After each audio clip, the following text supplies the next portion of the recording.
ദൈവത്തിന് സ്തുതി. പ്രഭാതകിരണത്തിലേക്ക് സ്നേഹവന്ദനം. ഭാഗം 1961. ഇന്ന് മെയ് മാസം 14-ാം തീയതി 134-ാമത്തെ ദിവസത്തിലെത്തി. എന്തായാലും ഭൂമിയിൽ ജീവിച്ചിരിക്കുന്നിടത്തോളം കാലം നമ്മൾ തനിച്ചല്ലല്ലോ. ആരും ഒറ്റപ്പെട്ട് ജീവിക്കുന്നില്ല. ചിലർ നമ്മളെ ഒറ്റപ്പെടുത്തിയിട്ടുണ്ടാവും. ചില ആളുകൾ സ്വയം ഒറ്റപ്പെട്ട് മാറി ജീവിക്കാനായിട്ട് ശ്രമിക്കുന്നുണ്ടാവും. എന്നാലും ആരും ഒറ്റയ്ക്കല്ല, ഒരു സമൂഹത്തിന്റെ ഭാഗമാണ്. അതുകൊണ്ട് തന്നെ ഒപ്പമുള്ളവരുണ്ടോ എന്ന് ഓരോരുത്തരും ഉറപ്പുവരുത്തേണ്ടതല്ലേ. ഓരോരുത്തർക്കുമില്ലേ ഈ ഒരു ജീവിതയാത്രയിൽ ചില ദൗത്യങ്ങള്, ചില ഉത്തരവാദിത്തങ്ങള്, കൂട്ടത്തിൽ തങ്ങളുമുണ്ടെന്ന് ഉറപ്പുവരുത്താനായിട്ട്.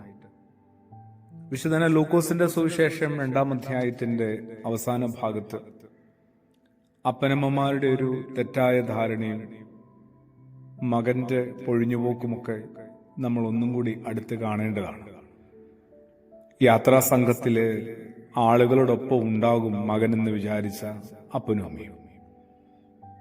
മകനാകട്ടെ മാതാപിതാക്കൾ അറിയാതെ യെരുശലേമിൽ തങ്ങുകയും ചെയ്തു. പിന്നീട് ബന്ധുക്കളുടെയും പരിചയക്കാരുടെയും ഇടയിലൊക്കെ അന്വേഷിച്ച് നടക്കുന്നുണ്ട് ആ അപ്പനും അമ്മയും. കുറെ കൂടി ചേർന്നു പോകേണ്ടതാണ് ഭൂമിയിലെ ബന്ധങ്ങൾ. ഞാൻ എന്റെ സഹോദരന്റെ കാവൽക്കാരനാണോ? ദൈവം പോലും ഒന്ന് വിറച്ചുപോയ ഒരു വലിയ ചോദ്യമായിരുന്നു, ചോദ്യശരമായിരുന്നു. അസ്ത്രം പോലെ അത് ദൈവത്തിന്റെ ഹൃദയത്തെ പിളർന്നിട്ടുണ്ടാവും. കായന്റെ ഭാഗത്തു നിന്ന് ചോദ്യമാണ്. വിശുദ്ധ വേദമനുസരിച്ച് ഭൂമിയിൽ ഉയർന്നു കേട്ട മനുഷ്യന്റെ ഒരു ചോദ്യമാണ്. ഞാൻ എൻ്റെ സഹോദരന്റെ കാവൽക്കാരനാണ്. കുറെ കൂടി ഒരു ഹൃദയം അടുപ്പം, ആത്മാർത്ഥതയും ആഴവുമുള്ള ബന്ധങ്ങളൊക്കെ നമുക്കിടെ രൂപപ്പെട്ടിരുന്നെങ്കിൽ നല്ലതായിരുന്നു. എന്തായാലും മറിയവും യൗസേപ്പും നല്ലൊരു കാര്യം ചെയ്യുന്നുണ്ട്. യേശുവിനെ തിരക്കി അവർ യെരുശലേമിലേക്ക് മടങ്ങിപ്പോകുന്നുണ്ട്. എവിടെ നിന്നാണ് നമ്മൾ ഈ ജീവിതമൊക്കെ ആരംഭിച്ചെടുത്ത് എല്ലാം ഉണ്ടായിരുന്നു. സ്നേഹവും ആത്മാർത്ഥതയും അറിവും ആഴവും പ്രണയവും എല്ലാം.